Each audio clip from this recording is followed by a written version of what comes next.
Welcome to Scriptural Works, a podcast that engages Scripture in new and innovative ways to produce meaning for today's postmodern world. Co-host Greg Camp, Professor Emeritus, Pastor and Biblical Scholar, and Patrick Spencer, Biblical Scholar and Silicon Valley Tech Executive, employ various interpretive approaches to generate new meaning from ancient text, revealing timeless wisdom relevant for ministers, lay leaders, and interested readers of the Bible. Get more podcast articles and other useful resources at scripturalworks.com.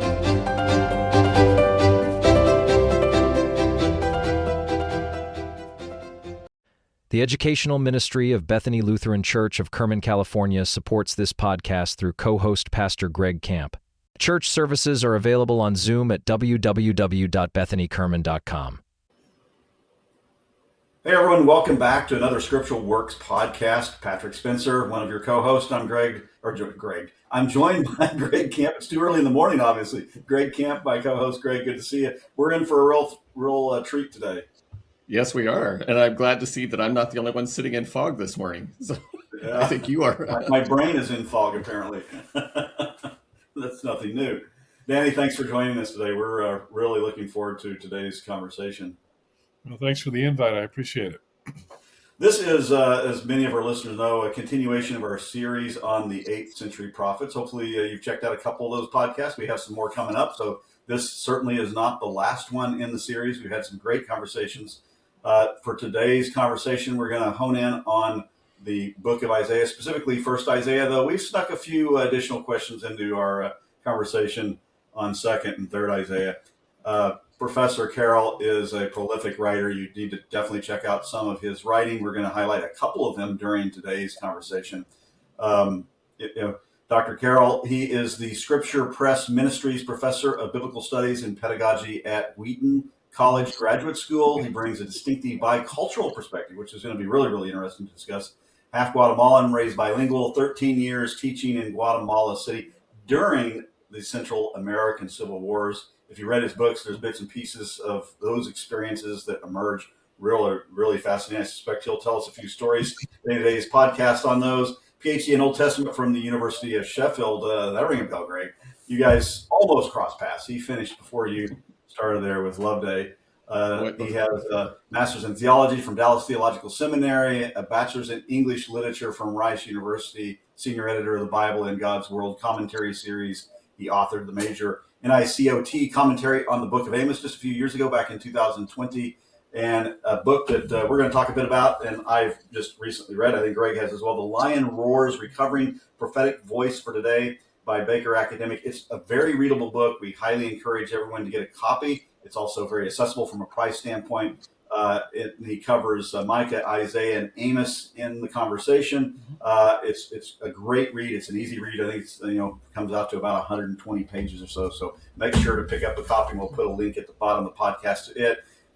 He also recently wrote, which got our attention initially, an essay in a collection, the Cambridge Companion to the Book of Isaiah, on the ethical and political vision of Isaiah, where he argues that justice constitutes Isaiah's most forceful message. Encourage you to pick that up as well. Greg and I both have consumed that essay. It's a great piece and is very encompassing for an essay in terms of what it covers. But before we get started, let's do a quick ad from our sponsor. Are you ready to take your calling deeper? Abilene Christian University's Graduate School of Theology offers master's, doctoral, and certificate programs designed to equip ministers, scholars, and leaders for transformative service. Whether you're pursuing a Master of Divinity, a Doctor of Ministry, or a graduate certificate in practical ministry, Abilene Christian University's flexible online and on-campus options help you grow in faith and impact. Learn more at acu.g/, don't forget slash, say it, brain fog again, acu./GST, acu.edu/GST. So with no further ado, I think with my brain fog, we better let Greg start the question. Might be all I get going here yet. Greg, let's dive into some conversations with Dr. Carroll about the book of Isaiah. Right. Danny, before we get into the structure and some of the themes of first Isaiah, which is Isaiah 1 through 39, is first Isaiah, help us understand some of the context, the historical moment that the prophet Isaiah is working in. What's happening in 8th century Judah that made Isaiah's message so urgent and perhaps so appealing even today? Well, he's going to be ministering in the second half of the 8th century. Assyria has risen 745, Tiglath-Pileser III. Mm-hmm. So what you have is the empire kind of looming on the horizon, and a lot of what we will see is going to be engaging that reality of empire. And Mm-hmm. there's issues. Well, I think we might get to that later, but inside the country, there's a lot of corruption, political corruption, economic injustice, coupled with all kinds of political stuff going on. And but I think one of the things that's very important is to see the breadth of what he's talking about, because it's not just, we go, oh, injustice. Okay, so how did that happen? How did it work? But just the looming presence of an empire that had invaded, during his time, invaded the north, had taken the north, killed thousands, and taken people away, and now they're looming on the horizon, and he will experience the siege of Jerusalem, which is something that is horrific. We can't even imagine, and we can maybe get to that later. But so it's war, it's injustice, it's a very cancerous time in society. So that's what he's having to deal with: politics, economics, social, just sickness in the country. Yeah, real gut-wrenching time for everybody who lives there, it sounds like. Yeah, and pretty graphic. I mean, one of the things that we sometimes don't appreciate is just how graphic some of these are. The descriptions. We're used to visuals. We're doing a visual today, and then we could run a film clip. Well, they will give the visual through the words, and so sometimes we're just kind of looking for kind of data and items, and we miss the power of the words and how he engages them. I mean, some of them are just amazing. He talks about some of the wealthy being so drunk they're slumped over tables, in their vomit. I mean, and then how he talks about Judah being wayward children and they're worse than animals. I mean, just very graphic stuff. And I think if we can appreciate the power of the language, we would appreciate the power of the message better. I was I was looking back through some of the stuff that you've written, and I decided I'm just going to reread Isaiah again last night. And don't pick out verses to put on your refrigerator, which we've talked about a number of times, and I'm sure you tell all your students every time you have a class with them, because you miss the context. Because when you read, from start to finish, it is very, very graphic. I forgot, until I started rereading it. Man, there's some places in here that are very detailed. And the Assyrians, if you can talk a bit about this, is some of the archaeology citations you have in your work were very, very brutal. Yeah. So with that, let's start by we're going to kind of walk through first Isaiah sequentially. Then, as we mentioned, we're going to touch on second and third Isaiah as well. But first Isaiah, it's like you said, it's devastating in its critique. How do you read the opening chapter as establishing this moral political crisis that you just described? Yeah, I think it's important to appreciate even the first couple of verses where he calls them his wayward children, and then he says something. He says, an ox knows its master, and the donkey, where it finds its food, but you are worse than that. And then he'll quickly move into a very descriptive thing about how they're sick and they're like covered with welts and disease. But then what's important, and I think, I don't know how much we'll get into this, but it's not like they're not a religious people. They're very religious. They're very, and this is very true of the other 8th century prophets. These people are going to the temple. They're doing all the stuff. And I don't know how much we'll get into this, but in the middle of chapter 1, he will list about every kind of ritual you can imagine, and just say, "I hate this. I'm not going to listen. I'm going to close my ears. I'm not going to smell the offerings. This is detestable to me." So I think one of the things that we have to appreciate in the prophets is the battle ultimately is about God. They worship a God they call Yahweh. But he's a God of their own creation. The The rituals are the ones that are prescribed. So he's not saying you're doing it in the wrong kind of way. It's just that it's so perverted in terms of what you think of me. You think I would be happy with these things.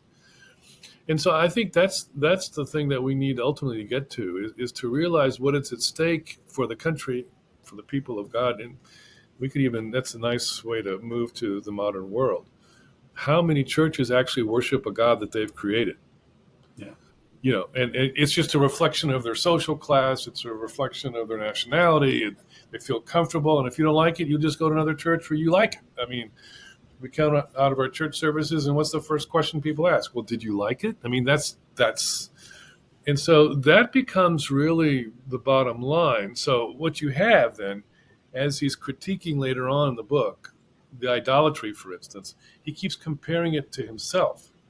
You see, so I think that's where we need to ultimately get to is not just the ethics. The ethics are a reflection of their view of God and the world. And I think that becomes the core message of the book. Very clearly, I think, in chapter 1. Now, the faithful city has become a whore. I mean, that's pretty graphic, too. Yeah. Sodom and Gomorrah, right? Yeah. I mean, and it's interesting because I don't know how much detail you want me to get into, but in verse 9, he says, unless Yahweh Sabaoth, Lord Almighty, had left us some survivors, we would have become like Sodom and Gomorrah. But then he says, but hear the word of Yahweh, you rulers of Sodom. So in a sense, they are not like Sodom and Gomorrah because they weren't totally destroyed. But in terms of their character and their person, they are Sodom and Gomorrah. And I think, again, a very powerful way saying you're not, but you really are. Yeah. Metaphor is very dramatic in, I think, all the 8th century prophets, but certainly in Isaiah, that's true, right? That it brings this to the forefront to your point. Yeah. So, Danny, if they're doing the things that are prescribed, is it something that they've added to this, or is it something that they're not doing that is creating that problem? Well, I don't know if it's creating the problem or if the problem is creating the problem. I mean, so is it that their view of God is generating a life where ethics doesn't matter? See, so it's not like, well, because this is what happens sometimes when I talk to people. Well, if we just start doing these things, God will be pleased. Well, no, that's just an add-on. The problem is your view of God himself. If you think God can accept your worship because you don't do these, and you think, well, if I just start doing them, he'll be okay. Well, no, I mean, it's deeper than that. So, yeah, it's what they're not doing, but it's because they don't think God will actually see it. And you'll see this later on, where they're trying to make treaties with Egypt because they don't think God can see this. And so it becomes political expediency outside the realm of God. And God says, no, I see it all. So that's the core. I think you'll see it with Jesus too. I mean, he's, if you fed these people, if you visited them in prison, you've done this with me. You see, it's not just an add-on. It's actually central to understanding the person of God himself. Yeah. So there's this devastating critique in chapter 1, and it's very graphic, and it sets the tone for the whole book. But that tone really changes as soon as you get to chapter 2. And again, chapters are things that but it's very early in this writing that suddenly it changes, and now we have nations that are streaming to Zion. They want to come there. How does this fit with the book structure? Well, the hope of restoration always follows judgment. So the end of chapter 1 is about judgment. Mm-hmm. So, how do you get to the vision of chapter 2? Well, you get through in terms of judgment. What's interesting is the very things that they're not doing. The law would include the ritual, but the law would include the ethics. That's what they'll come to learn from Judah. That's the ironic piece. The very things that they don't do, that's what the nations will come to learn. And you can see the ethical substratum of this because it talks about, beating the swords and the plowshares and things like this. And so it's not just, external. Now the world will be at peace. And then, they will no longer learn how to do war. I mean, just look around the globe today. I mean, look at Ukraine, all these things. in the killing and in the learning to do war and perfecting the art of killing. You have to learn these things. You see. And so what he says is that the time will come where not only will societies internally be different because they will follow the law of God, but the whole world will be at peace. And one thing before I move on, here's something that I think is important. For them, war was part of life. It's like when, David and Bathsheba, the first line of Second Samuel 11 is in the springtime. First Samuel 11, in the springtime when kings go out to war. Yeah. Okay. Well, why? Well, because the armies would eat off the harvests of the fields. I mean, they didn't have like planes and stuff dropping food. They'd have to eat off the land. So, so war was, that's why there's so much talk in the law about widows and orphans. Well, where does that come from? Well, disease, but a lot of it's just war. This was life. And we don't have maybe in a sense, I think Ukraine could appreciate Isaiah in ways that we can't. This is their life. And they want the end of war and all of what that brings. And part of what it will bring will be internal peace, not just international peace. And so it makes sense in a war zone, what we're reading in Isaiah. Interesting. And the underlying elements of that constant war, and I think you're going to talk about this a little later on, we have a few more questions, just fed the land of fundalization process. Greg and I had a course with Marvin Cheney, which you talk about in, I think your article, if I remember correctly. I'm trying to remember what's in the book, what's in the article. And I think that's what got Greg and I so interested in the 8th century prophets to begin with, is that course that we had, that doctoral seminar we had with Marvin. Can you talk a bit about how all that sort of fed all these larger social issues? There's an intertwining, as you argue, of the social, cultural issues and economic as well as political all at the same time. Yeah. Yeah, one of the things that I appreciate about Cheney's work, but he's not the only one, we will tend to speak in generalities. And so what did Isaiah or Amos speak against? Injustice. Okay, so how did that work? Well, they were unjust. Okay, so what we've tried to do now through archaeology and social theory is try to reconstruct exactly what they were critiquing. And like I said, there's various theories, but one would be that you have, the rise of I won't use a technical term, but of big farms. You see, where people would take over land, and then the peasants, because these were peasant societies, the peasants who maybe would have been working their plot of land, now for kind of subsistence farming, just to eat. And maybe if they had something extra, they could sell in a local market. But now all that gets changed, and now you're looking at export of certain things.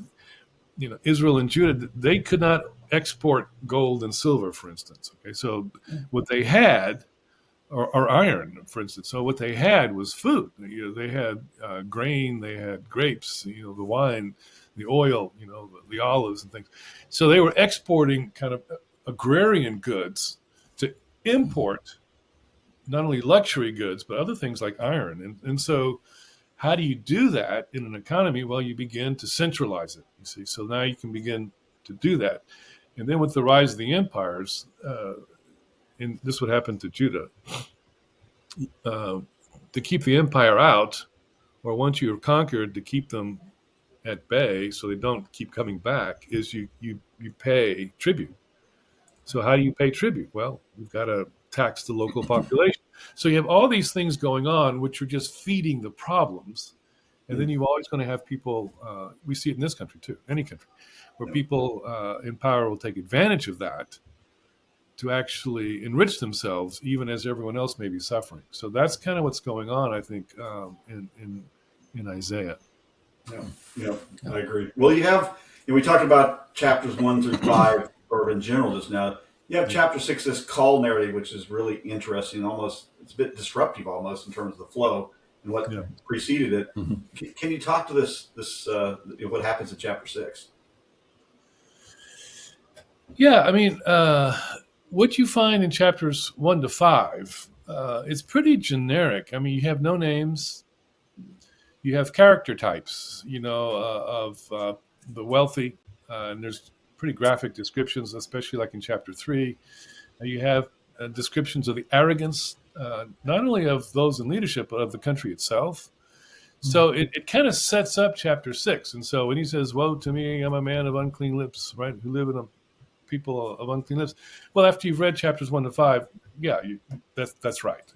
So I think the first 5 chapters set it up. Now, the interesting thing, and maybe we'll get to this eventually this morning, is that this is very common in the prophetic literature. They tend to be kind of anonymous with certain moments in time where they'll kind of like hit a scene that's in history. So you'll get this in Isaiah, especially in chapter 6, for instance, and then you move into chapter 7. But a lot of it's kind of generic descriptions, which makes it easier to bridge the time gap, because now we go, oh, we have people like that today. You see? So I'll give you an example that I use in class sometimes. Like, when was the last time you had a sermon on Leviticus?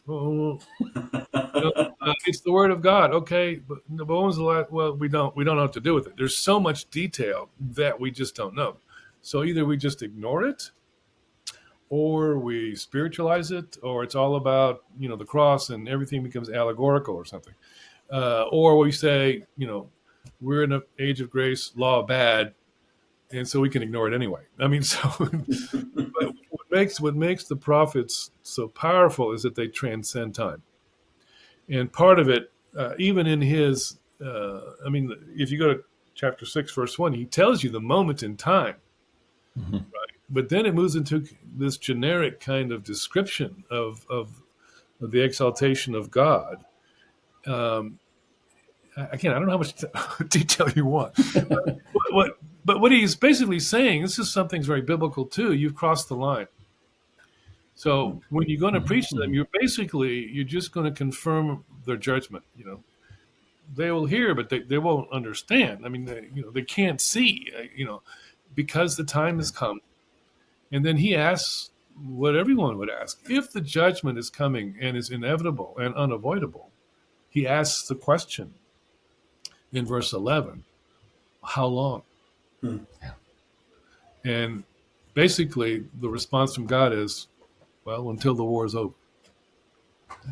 And that it's we tend to use chapter 6, 1 to 8 for like missionary calls or something, I'll go for the Lord. Oh, I will, okay. So we do this in missions conferences or something, but it's, I was a missionary for 15 years. I mean, so, I would hear this in missionary conferences, but it's like, this isn't about world missions. He's talking to his own people. He's not going anywhere, right? He's going to be in Jerusalem the whole time. But and all that will be left of Judah is a stump. The tree, which is a major metaphor in Isaiah, the tree will be cut down and all there will be left will be a stump. And this is what's amazing about chapter 11, because out of the stump of Jesse will come a branch. And now it all begins to make sense about the hope beyond the judgment. Yeah. So, Danny, this is chapter 6 is often, as you say, made out to be the call of Isaiah. But there's a whole lot more going on in that chapter than simply focusing on Isaiah. It's really introducing God to us in a very graphic kind of way, where only the hem of his robe is filling the temple. I mean, it's this grand scene. And so you emphasize in your writings that the term that Isaiah likes to use is the Holy One of Israel. That's his distinctive name. How does chapter 6 feed into that, and how does it shape the book's ethical vision? Yeah, I mean, you'll see that title throughout the whole book. And, you were talking about different Isaiahs, and there's truth to that. But at the same time, it's very carefully constructed.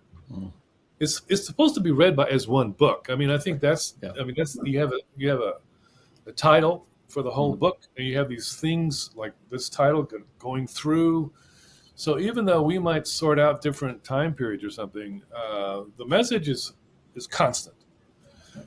And actually, if you go to the last chapter of Isaiah, God is sitting on a throne, but it's the throne really upon the universe. I mean, it's not just the throne in Jerusalem.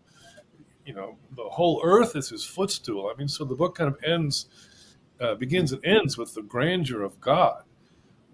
And the people of God among the nations of the world. Okay, so I think part of what you're seeing in that chapter is the grandeur of God, and that'll get picked up actually with the suffering servant later on, but maybe we'll get to that. But I think what it does, at least for modern Christians, when we think of being holy, we kind of think, okay, I'm not going to smoke or get drunk, or it's kind of personal stuff. Here we're seeing the holiness of God is covering everything in national life. Okay, it's politics, it's social structures. God is wholly other and demands this of his people. And so the Holy One of Israel, again, is getting at who is God and what is he like? The second question is the hard one. See, if you were to ask them, do you believe in Yahweh? Oh, we believe in Yahweh. Yeah, but who is the Yahweh you believe in? And so this is why I think he's hitting the holiness piece. And what we begin to see is you have different metaphors for sin in the Old Testament. One of them is a stain. Even if your sins, this is chapter 1, are red, like crimson, there's the stain, you see. And so this Holy One demands purity and integrity in every dimension of life. And it's humbling. I mean, even the angels are covering their faces, in this vision. They can't even look at this, you see. And we're in a realm, and let me give you an example. So I'm a converted Roman Catholic. So I was just in Guatemala 2 weeks ago. Okay, so you go into a Catholic church and no one's talking. Okay? The building is this is in Latin America, these high ceilings and the grandeur of it all. And you walk in and you're just kind of humbled. You just sit there and you're quiet. Well, we have folding chairs, and the church I go to, it's an Anglican church. It's a converted warehouse. They call it the cathedral. I'm like, yeah. I mean, so everyone's kind of talking, and they're, warming up the music, and all that stuff. We have no sense of the grandeur of God, where we are humbled into silence. See? That's what you're seeing. And even the way the temple is built was, only certain people can go in certain ways, and how far you can go in, and how many times you can go. It's very much about God as holy other and humbling us in ways that we don't even appreciate. But I think this is all feeding into this holiness of God, the Holy One of Israel kind of piece. That's a great explanation. Yeah. You have this episode in chapter 6, which we talked about, and then you have sort of a section that addresses the first phase of the war that plays out in Isaiah. This is the one where you have Assyria, which we spoke about a little bit, which is threatening all these big, surrounding nations that are smaller nations, Israel included, Ephraim, which is what it's called here in this section of Isaiah. And then you have Syria. There's an alliance that's formed. Can you talk through the dynamics that are taking place here? And there's a lot of political elements here at the same time, obviously. Yeah, I mean, again, if you watch what's going on in Europe, you can kind of see parallels where smaller nations will come together to try to stop the empire, right? So you've got Russia invading. So you have all these smaller European countries trying to come together and help, to stop the invader. Well, that's what you have going on in this time period. Assyria's looming on the horizon. These nations are seeing the threat. They're trying to come together to stop, if they can, the threat. Well, what happens is, ironically, Ahaz will make his own arrangement with Assyria. I mean, he's kind of sleeping with the devil, right? So now there's going to be a price to pay. When you do this with the empire, they will extract a price. This is never done for free. And so we know from the historical books that it'll end up being where he will have to pay tribute to the Assyrians, but it keeps the Assyrians, at least for a few years, out. And so what these countries are trying to do is force Judah into the alliance. And that's why when you go into the scene, he's walking along the wall, checking the water sources and things like this, because he expects an attack, from the Syrians and from the north, from Israel. And that's when the prophet comes and challenges him to trust, in what God can do. And then he has this very pious, oh, who am I to question God, And so the prophet sees through it and goes, oh, come on. He says, let me give you a sign. Even if you don't want a sign, let me just give you one. And it's the sign of a king. Well, that's very political too, because obviously you're not the one. But there will be someone. We don't know at this point who it is. He says, a child will be born.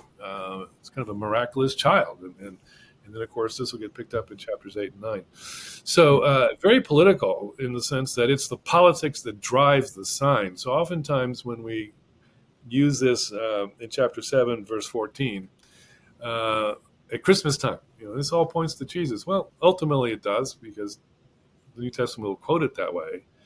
But at the time, it was a very politically charged statement. Emmanuel, God with us. So the question is, how is God with us?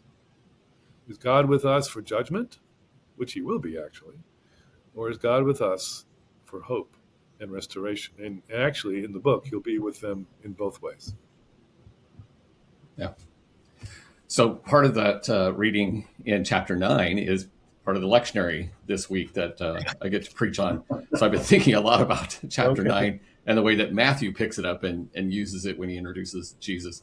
But we also get this in chapter 11, where we have this alternate king. So as you've already mentioned, it seems to contrast with Ahaz, but there's more. It's not like, oh, your son or this other person. It's a bigger vision. How do you work with that vision of a different king in contrast to Ahaz as it works itself out in this work? Yeah, let me talk about the poetry of the book, because he talks about a sign in chapter 7. And who's the woman, who's the young maiden? And again, we don't know. But then in chapter 8, he calls his children a sign, and he has a son with him, and he names the son.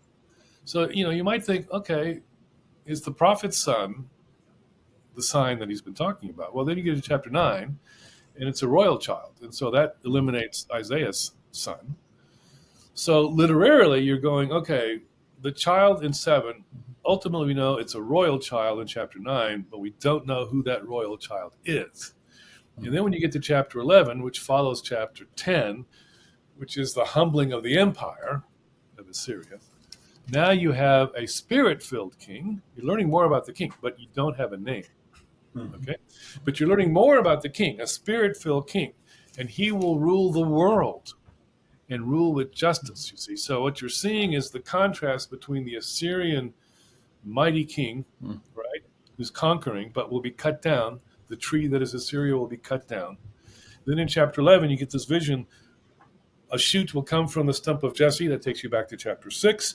And he's full of the spirit of wisdom and understanding, of counsel and of might, you see. And he will not judge by what he sees, but or with what he hears, but he will judge with righteousness, and he'll bring this to the world. Okay, so what you're having then, again, this is very important for Old Testament prediction. The future of restoration is about reversal. So everything is going to be different than what it is now. It's going to be the opposite. So if we have a corrupt, lying, manipulative king, one day we'll have a king who'll be spirit-filled, and he won't be a king like Assyria. He'll be a king for the people and for the world. And this gets connected in the second part of chapter 11 to the restoration of the world of peace, where the lion will lie down with the lamb and all this kind of stuff. So you get this vision of peace coupled with the politics of a new king, even if you don't know who that king is yet. And I can talk about that later if you'd like. So this is more than just a critique of Ahaz. It's also a critique of the Assyrian king, at the local level, but also at the international level. Yeah, and one of the things that the Bible gives us, I always use this example. I have glasses, okay? Been wearing glasses all my life. But when I got into high school, I was told that I needed bifocals. Now, back then, you could see the line across when I was in high school. So here I was, a high school senior wearing glasses, and there were bifocals, which wasn't cool at all. Okay, but as years go on, I'm doing computer stuff, and I'm starting to do this, and so I go to the optometrist or ophthalmologist, whatever they're called, and she says, "You need trifocals." Okay. So at first I had my bifocals, then I had my computer glasses, so I was constantly doing this. And so finally, what I have now are these progressive lens. Okay. So, if I take these glasses off, I can see you guys pretty well, but even, if I'm looking 5 feet away, it's a little blurry. And at night, I'm terrible at night vision. But I can see. But if I put this lens on, I can see clearly. This is what the Bible gives us. It's giving us what the Assyrian king, or who the Assyrian king really is. He's pompous, and one day he will be cut down like a tree. Okay? And one day we will have another king, not like the king that we have. And you begin to look at your politics differently, and you begin to look at the world differently. One day Putin will fall. That's the word. You say, one day the empire and its king will be judged. And so that's the idea. And if you have that, again, I'm trying to get as ethical as I can. It gives you hope that one day this will change. And one day, our side will be victorious and the tree will be cut down. And in his place will be a spirit-filled king. Yeah. I can go on, but anyway. But our readers, we encourage check out those chapters 7 to 12, because there's some graphic detail, and it's as you alluded to, Danny, there's a reversal of the circumstances, political as well as economic, and then you get to this series of chapters that start in 13, I guess, that talk about all the nations, Babylon, Philistia, Moab, Damascus, Syria, Babylon. It does a repeat on Babylon, Egypt, and so forth. What's going on there? It's really interesting to read through all those and hear the critique of the prophet. What happens oftentimes is that when you ask the average believer, what's the sin of the nations, they'll go idolatry. But that's really not ultimately. And it's interesting that the first two chapters of that 13 to 23 is what you're talking about. It's Babylon. And what does he hit with Babylon? It's arrogance. So you have the arrogance of Israel's leaders, especially in chapter 2. You have the arrogance of Assyria, in chapter 7 with Ahaz. And then you have chapter 10 with the Assyrian arrogance. And now you move into Babylon, and it's the Babylonian arrogance. And this is, chapter 14, where people will think they will use this, this must be the fall of Satan. You may have heard that. Mm-hmm. But it's really a human king. And if you keep reading, instead of just kind of helicoptering in to a couple of verses and then kind of helicopter out, must be Satan. If you just read it, he says, is this the man that shook the world? And then he goes, and his body is lying in the grave, and he's covered with maggots. I mean, he's just rotting in the grave. I mean, so the arrogance of the man who aspired to the heavens, you see, he's dead like every other human, and he's being eaten up by worms. And then if you go in the chapter 15, even Moab is critiqued for its arrogance. I mean, so you have the arrogance of the empire, but the arrogance of a small country on the other side of the Dead Sea. I mean, so what you're seeing is every country in the world has this arrogance. And if we think about it, I'm going to preach for just a second. If we think about it, we do this. I mean, we have every country in the world. So I've lived in 4 countries, including this one before. Everyone has a national anthem, and everyone will do their hand, in Guatemala, it's like this. Here it's like this. You stand at attention. We have the Pledge of Allegiance. We have national holidays. And you're socialized. This is the greatest country on the planet. You're socialized to believe this. And so every country, even a little country like Guatemala, you're kind of socialized into believing how great we are. And your founding fathers get idealized, every country does this. So what you're seeing is the heart of the arrogance is not only empire. Every country in the world and all of our leadership is sick with pride. And that's, arrogance and idolatry will go hand in hand, because now he'll mock the arrogance of the gods, right?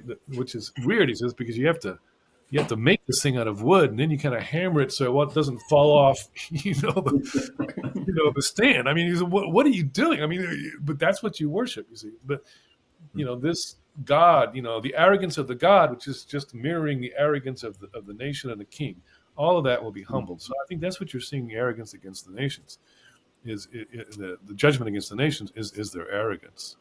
Interesting. Well, and when we move to the next set of chapters in 24 through 27. We're going through this whole book, aren't we? Yeah, we are. We're just going to walk right through it. 66 chapters. I mean, we're not even halfway there yet. We're not even halfway. We won't get to the end. And for the next episode, we'll have to. Yeah. In 24 through 27, Yeah. now suddenly those individual nations disappear, and now it's this cosmic judgment. Sometimes it's called Isaiah Apocalypse. Yeah. What do you think's happening when he jumps it out to such a big level? I think people have read it wrong oftentimes, because the word for earth is the same word for land. And I think it's a wordplay, because he keeps talking about Jerusalem all the way through. And he's talking about, leadership and the sins of the people. So you have this kind of play with land, earth, and it works in the Hebrew. Okay. And I think that's a point. I think that, what happens in Judah is actually kind of a miniature of what's in store for the world itself. And ultimately, it's the world will be humbled. I mean, it's going to be the same thing. And Jerusalem will be exalted. But there's going to be judgment in between. I mean, so I think that's what you're seeing, that because it keeps going back to Jerusalem. And so I think it's saying, even as the Oracles Against the Nations does, Judah becomes, a cipher for the world, in the good and the bad. And so what's going to happen to Judah becomes also what will happen to the world. And at the end, chapter 27, Israel is delivered, right, on a world scene. So I think that's how I would read 24 to 27. People try to make it cosmic, and I think it is, but it's cosmic, reverberating, resonating with the land of Judah. That's interesting. All right, I'm going to skip a couple chapters. Just a couple. Okay. So we get over to chapters 36 and 37. We talked about Ahaz and that sort of first cycle to the war that plays out over several decades. I think the first one was about 735 to 32, somewhere in that vicinity. And that was Ahaz. We spoke a bit about his depiction. Then we get down here to 36 and 37. We're talking about Hezekiah. And his response is different than Ahaz's, similar in some ways as well. You have a really interesting discussion in your book on this. Yeah. Well, Hezekiah, it's interesting. If you go back to what I said earlier, you're waiting for a king, but you have no idea of his name. Well, you get into Hezekiah, and now you have a name. And actually, the idea of what's happening as a sign actually gets mentioned. This is a sign. So that takes you back to the sign of chapter 7, takes you back to the sign of chapter 8. So you're asking yourself, is Hezekiah this godly king? Because all of a sudden, he, through his prayer, will save Jerusalem from the empire. So if you're reading it literarily, I think, and not just kind of cutting into historical pieces, but reading it literarily, the question you would ask is Hezekiah the child? Well, the problem with that ultimately is earlier in 30 and 31, he's negotiating with Egypt. That's another thing you do. If you're a small country, you go to another big one to help you with the other big one. Right? So that's what they do. They go to Egypt. And Egypt actually will send a contingent that gets defeated. That's a whole other story. So what happens then is, he prays and Jerusalem is saved. And it's a very interesting passage because when the Rabshakeh comes to the walls of Jerusalem, he's mocking Hezekiah, and he's mocking Yahweh too. Has any other God been able to save their people? The answer is no. So why are you trusting in Yahweh? In fact, Yahweh sent me to punish you because you have taken away all his high places, which no God would want their high places taken away. So I'm here and I'm judging you. And then he calls them to surrender, to come out, and we will take you to a land of milk and honey. And you can just see he's just mocking all of this. Yeah. And so we know that Israel had been taken, 20 years before. How does this guy know their theology? How does he know their language?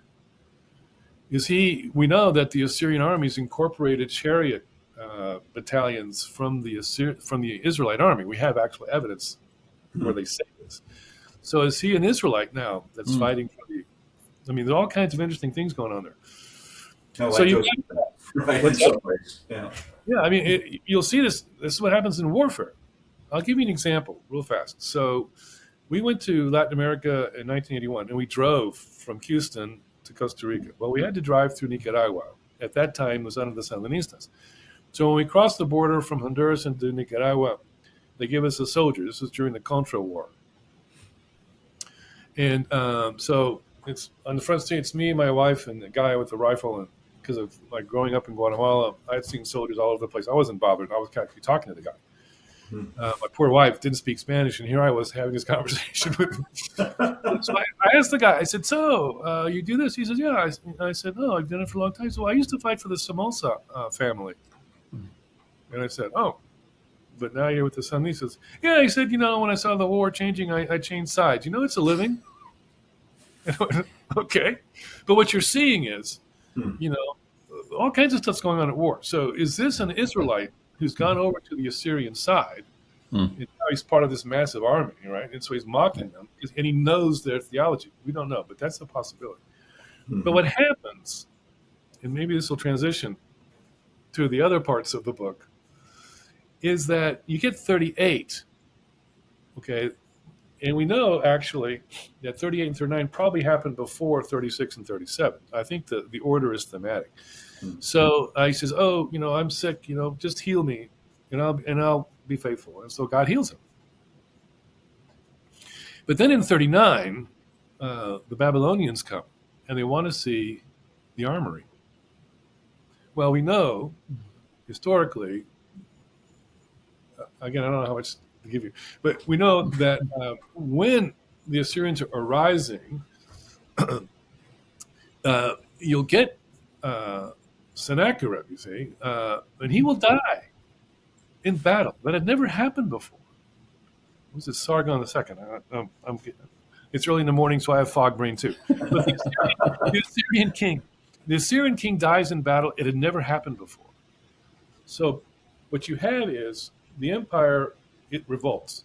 So you have Babylon in the east will revolt.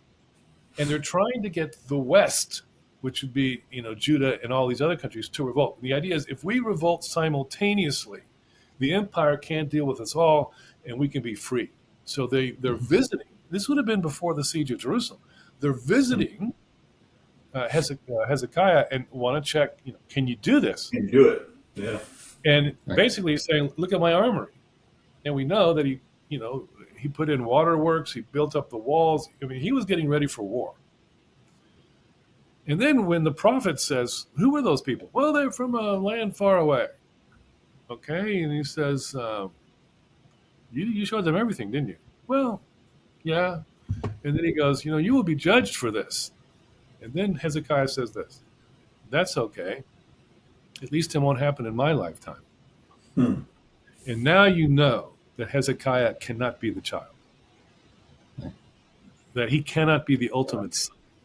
He has disqualified himself. And I think that's how you move then into chapters 40 to 66. You have a thematic order that's moving. Right. And so it happens, I'm going to give you a segue here, okay? What happens is then you start asking, well, so where do we go from here?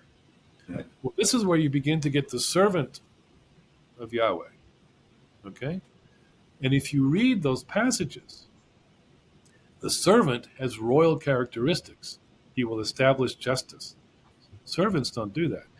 If you go to the end of chapter 2, the princes of the world will stand up and cover their mouth before the servant. That you don't do that to a servant, you do that The before. servant. So what you have is a servant who at the same time has royal characteristics. And so what happens now is that the king you're waiting for now at the same time is a servant, and you're going, well, how does this work? And the answer at the end of the book of Isaiah is you don't know. And you don't know who it is or when he's coming. You know more. The king will be a servant, and I don't know how that works. And then that's when you get to the Gospels. And then it makes sense. Yeah. Okay? Because now, Right. just think of Philippians 2. He humbled himself, even though he could claim to be God, he humbled himself to be a servant, even unto death, so that he might be exalted to the right hand of God the Father. Right. So you had this in the life of Jesus. You see, it all comes together. The sign, the royal child, who at the same time is a servant. So Isaiah has built this up for you and left you hanging at the end of the book, waiting in anticipation. Well, some of that hanging is what you've referred to as the reordering of 38, 39, putting the Babylonian visit last in terms of that historical period. And the Babylonian, it's interesting that you have the strong critique in the Oracle against the nations of the Babylonians, because they're really not anything at that point. Yeah. It should be Assyria, but it's Babylon. And if this was like a Star Wars series, you're left hanging with Hezekiah inviting them. Here comes the next people who are going to become an empire. They come for the visit. And then suddenly you turn the page and you're in chapter 40 and they're in exile. Well, we've really skipped completely over the Babylonian coming in and wiping them out and taking them off into exile. How does living in exile, there's a huge jump from empire to exile, where this leader that you've talked about appears, the servant shows up. How does living in exile help shape this? Well, it's interesting. If I can go back to the Babylon oracle in 13 and 14, if you look in that oracle, beginning verse 24 to 27 in chapter 14, it talks about Assyria. So it's connecting the two.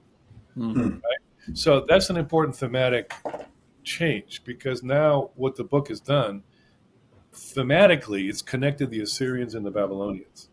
Okay, early on in the book. So when you get to the second half of the book, it's the thematic line continues, even if the empire has changed. Right. But the thing that's different in the second part of the book is that you'll have extensive discussions about or describing God, Yahweh. Because what happens in the ancient world is warfare was warfare against the gods, or among the gods, not just among the armies. And you see this with the Rabshakeh, where he says, we have the great God. I mean, no other God's been able to defeat us. I mean, that's very much an ancient or Eastern thing. So if you have been defeated and you're in exile, what that communicates, you'll see this in the book of Daniel, for instance, real easy, is that means your God has been defeated. Right. And how can the God of a small country on the western fringes of the empire aspire to rule the world? That makes no sense at all in the ancient world. And so what God is doing in the second half of the book, unlike the first part of the book, I mean, you had that chapter 6 scene, but chapter 40 and following is kind of an extended chapter 6, because he's got to have them believe that he actually is greater than the gods of Babylon, and that he will control history, and that he will bring them back. Why would they believe that? How could they believe that? I mean, that becomes the challenge of the second part of the book. I'll give you an example, a horrific example. In the Holocaust, what the Holocaust does in Jewish theology, it's a theological crisis. If we are the chosen people of God, where was God? Well, how could he let this happen? And so what you have with the Holocaust in Jewish theology is the emergence, even stronger, of secular Judaism. Can you be a Jew without the God? The answer is yes. But you have different theological answers to why God allowed Holocaust. So that's kind of what you're seeing. You're seeing a conversation to a people that's been defeated and taken out of their land. And in the ancient world, the God is very much connected to the land. He's got to convince them that somehow that he can do this. So this is why you have these cosmic visions. This is why you have him describing and mocking the gods of Babylon. You don't have that in the first part of the book. I mean, he'll mock the king of Assyria, but he doesn't spend time mocking the god or the gods of Assyria. It's when he gets into Babylon. But I think that's what he's got to do. That's what the book has to do theologically, is to convince the people that God can actually do this. One of the aspects of your book that I really found interesting is you talk about Third Isaiah, or the last section, 56 through 66, for our audience. You connect back this thought that justice, mishpat, goes back to the original part of the book. Can you describe how that sort of brings that to a closure in a way? Yeah, I mean, this is another, you have that Holy One of Israel kind of goes through. The other one is the ethical demand. And so you'll find that all the way through the book. And just because you're not living in the land, it doesn't mean that somehow you're excused from the ethical demands. And so you'll find that very much. Now, the difference is in chapter 1, you'll get, a list of all these different rituals. In that last part of the book, in 56 and 58, he'll spend an extended amount of time on a particular ritual. So in 56, it'll be the Sabbath. And in 58, it'll be fasting. But both of those are connected, to ethics. So what you're seeing is the ethical demand continues. Actually, it'll be global in the final parts of the book. But the rhetoric has changed. Now, an interesting thing, and I haven't thought about this, but so this is kind of interesting thought. With the Sabbath and fasting, you don't need a temple. Right.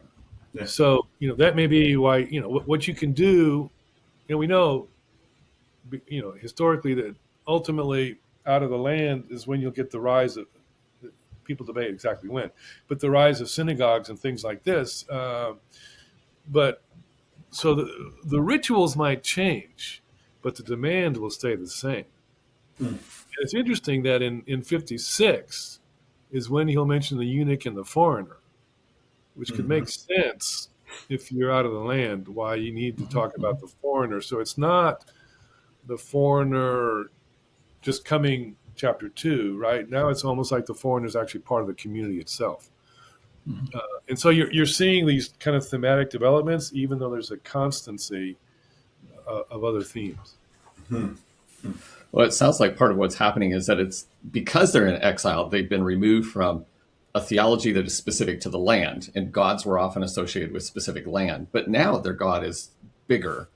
There's almost a universalizing of God that's going on in this. I want to use that to jump to your own experience in taking Isaiah and making it not just about ancient Israel, but about ourselves.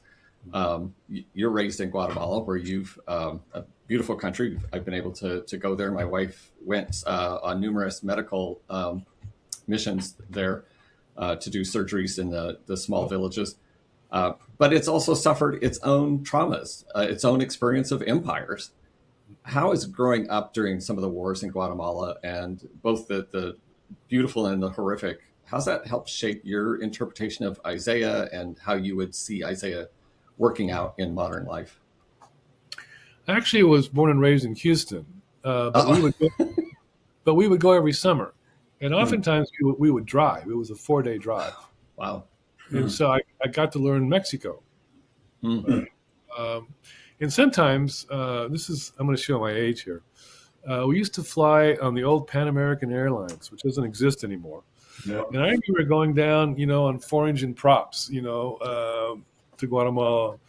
It was like 4 hours or something. Now it's like 2 hours and 20 minutes. But and so I had family in the city and capital, and then I had family in other parts of the country. So my parents would just leave us there, and so we'd spend the whole summer there. And The Guatemala school year begins in January and ends in October.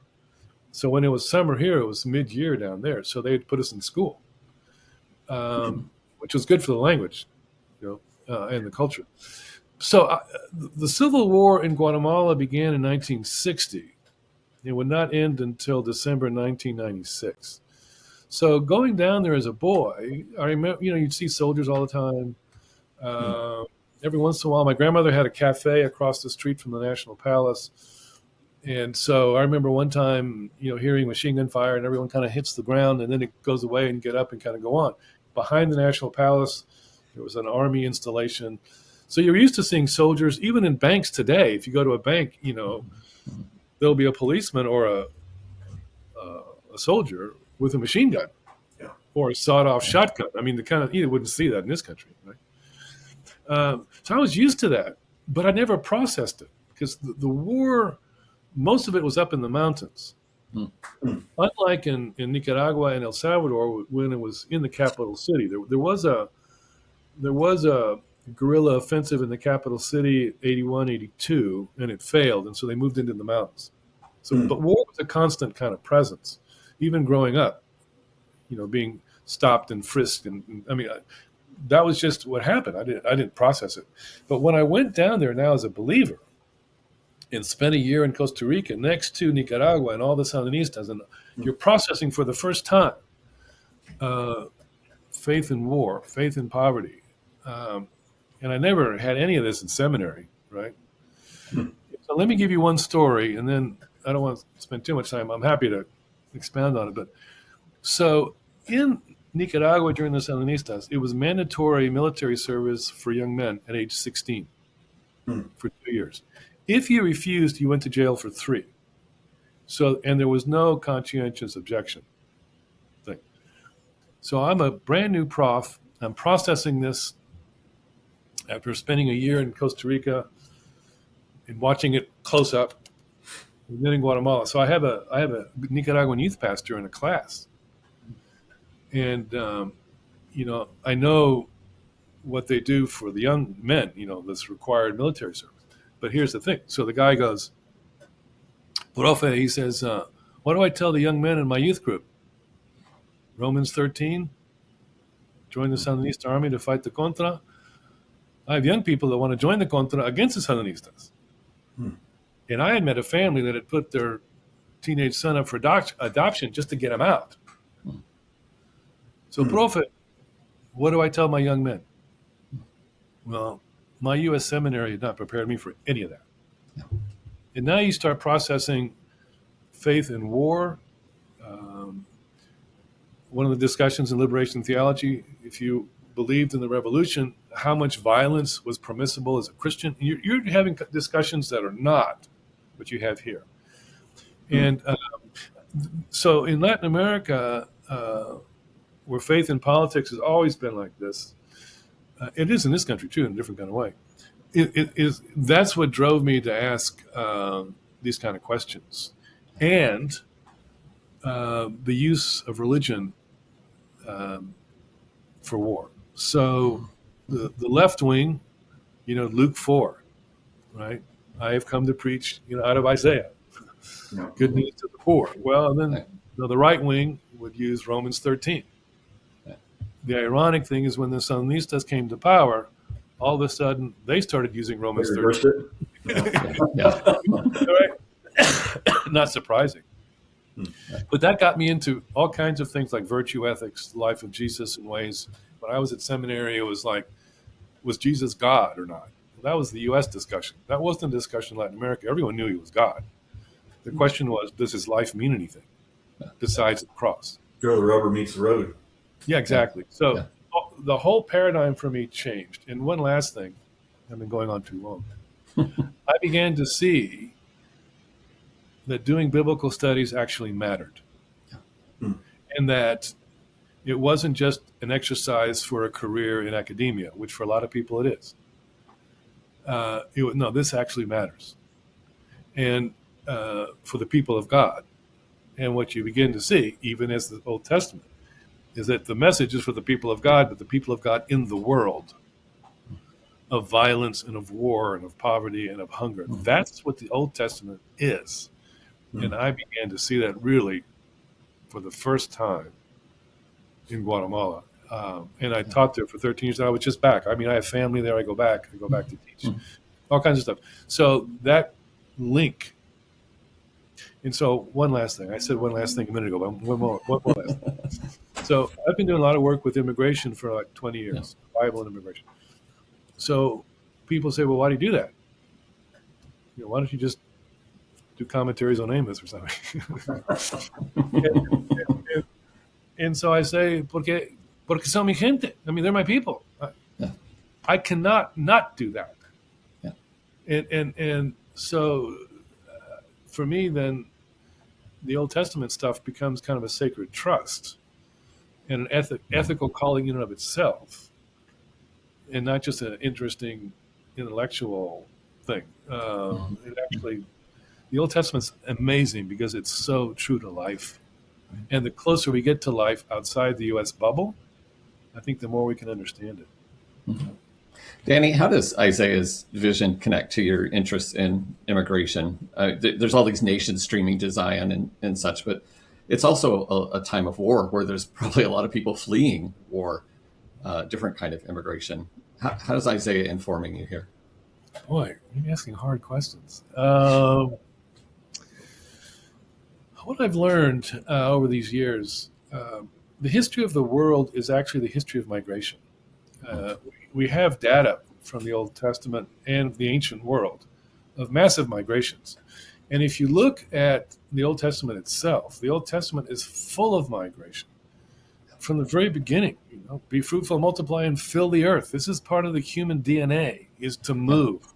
And so you have movement of populations since the beginning of time, whether for food, whether fleeing war, or in the case of the exile, kind of forced displacement. If you look at Ezra and Nehemiah, what you're seeing is what we would call is return migration is what you have. And the conflict between those who return and those who have stayed, that's very common. In Guatemala, you have people being deported back to Guatemala, and their reintegration in society is a whole discussion. So you're seeing it's all over the place in the Bible, Old and New.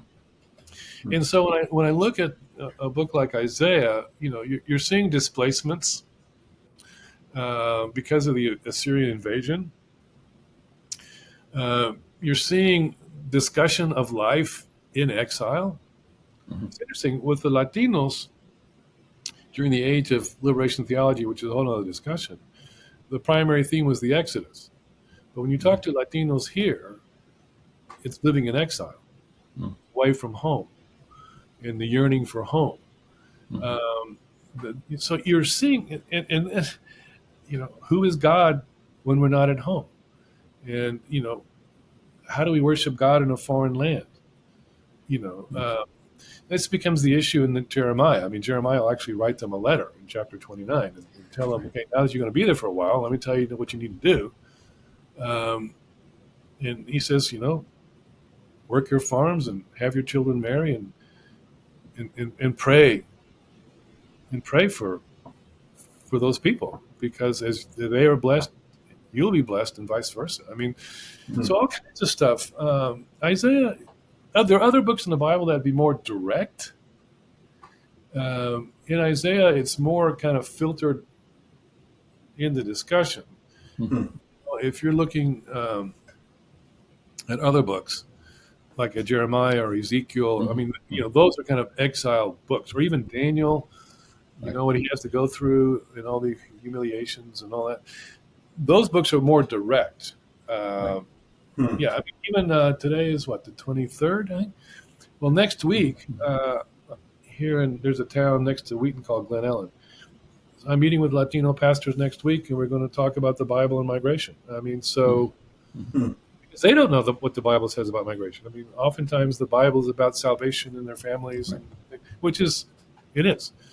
They're unaware of how much the Bible talks about migration. And so, so Isaiah, they'll be kind of woven in, but it won't be the central theme that it is in other books. Yeah. So Danny, you have a great commentary on Amos, which I think we alluded to, and you mentioned writing commentaries on Amos just a moment ago. So for Amos, pick up a copy of that commentary. For Isaiah, what do you recommend to our listeners?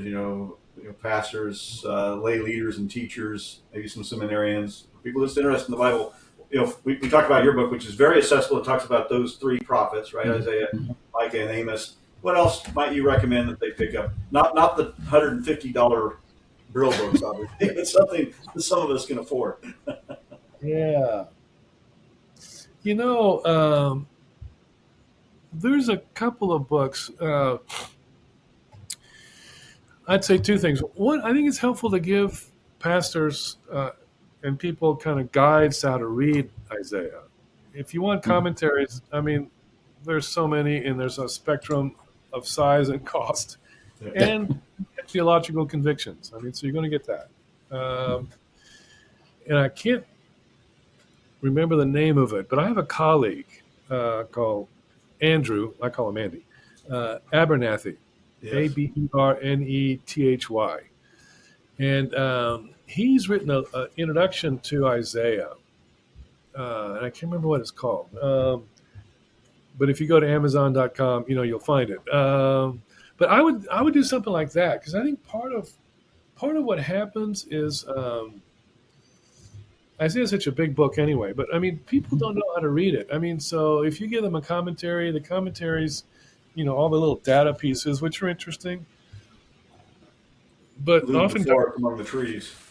Yeah. And the commentaries will miss the poetry. They'll miss the emotional quotient, I would call it. They're all kind of engineers, they were probably math majors in college, that kind of thing. And so you can get lost in the data, which is fascinating. But, I was just saying, get an introduction and then just read, and read slowly, and read not just for kind of doctrinal stuff, but try to appreciate the emotion. There's this great scene in chapter 3 when he's mocking the women, the wealthy women, and they have all these bracelets, and they're kind of walking along and jangling, and I'm just thinking, boy, you get on the Golden Mile here in Chicago, and you see all these big fancy stores, and you see the women coming out with their bags, and you're like, oh my gosh. Or like I was in Paris last summer. It's a long story, but and so we went to the Champs-Élysées, and you have all these stores, Hermès, and I don't even remember them. My wife would know all the names. But you see all the people coming in and out with their bags and all their latest stuff. And you're going, that's Isaiah. There it is. And so I think if we can just appreciate the descriptions and get beyond doctrine, but just read it, we would learn the ethics of it and the theology of it a little bit better. Those are good. Great recommendations. And read it out loud. I know you have it footnoted in the article we referenced as well as the book. Yeah. So, I don't have it's on the tip of my tongue, the title as well, but I know what you're talking about. Well, this has been thrilling. We need to have you back for another session where we can talk to you about a number of different topics. This was, for anyone interested in Isaiah, this is a fabulous introduction that will get you, way into the weeds as well as, into the forest, as we talked about, pick it up and read it. That's a great starting point. Danny, wonderful conversation. We truly appreciate you making time to talk to us today. Well, thanks. And I had a couple of fog brain moments too. But a couple of things I made a mistake on. But anyway, it's been fun. And, I would say if you were living over here, I'd say stay warm. You guys are okay. But thanks so much. It's been a privilege, and maybe we can do this again sometime. Absolutely. For our listeners, we appreciate your time as always. Check out other podcasts of Scriptural Works on YouTube, Apple, Spotify, or you can simply go to our website, scripturalworks.com.